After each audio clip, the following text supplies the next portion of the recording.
నమస్తే అండి. ఆంధ్రప్రదేశ్ రాజకీయాలు ప్రస్తుతం 2 అంశాలపైన విస్తృతంగా చర్చ జరుగుతోంది.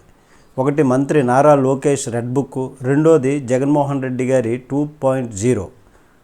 ఎన్నికలకు ముందు కుప్పం నుంచి లోకేష్ పాదయాత్ర మొదలుపెట్టినటువంటి సందర్భంలో రెడ్ బుక్ను రాశారు లోకేష్.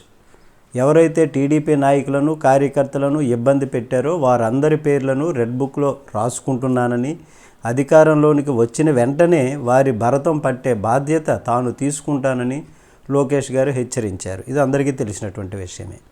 అయితే లోకేష్ ఇచ్చిన రెడ్ బుక్ హామీనే బాగా అమలవుతుంది ఇప్పుడు ప్రజెంట్ అయితే. ఇక సూపర్ 6 హామీల సంగతి అందరికీ తెలిసినటువంటి విషయమే, తెలిసిందే. రెడ్ బుక్ హామీ అమలుకు మాత్రం పోలీసు యంత్రాంగం సరిపోతుంది, కానీ సూపర్ 6 అమలుకు ఆర్థిక వనరులు అవసరం. ఆ వనరులు ప్రభుత్వం వద్ద లేవని స్వయాన చంద్రబాబు గారే, ముఖ్యమంత్రి చంద్రబాబు గారే చెప్తున్నటువంటి సంగతి అందరికీ విదితమే.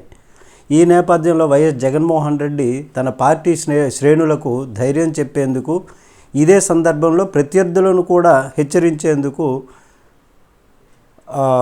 ఎత్తుకున్నటువంటి నినాదం Jagan 2.0.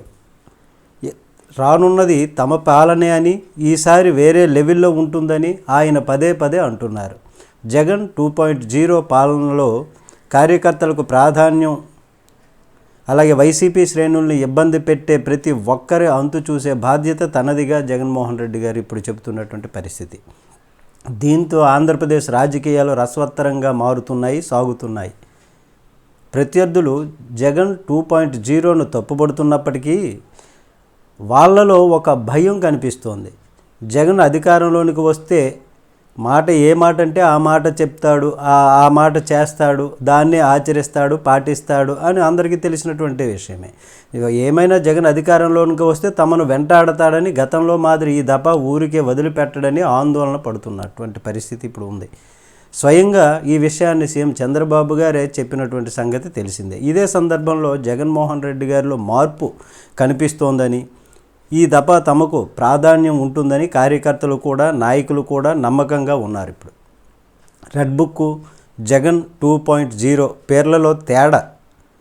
Red book counter Jagan 2.0 అని వైసీపీ నాయకులు అంటున్నారు. ఇప్పుడు స్వభావరీత్యా ఒకే విధంగా ఉన్నాయనేటటువంటి చర్చ కూడా జరుగుతుంది. నమస్తే.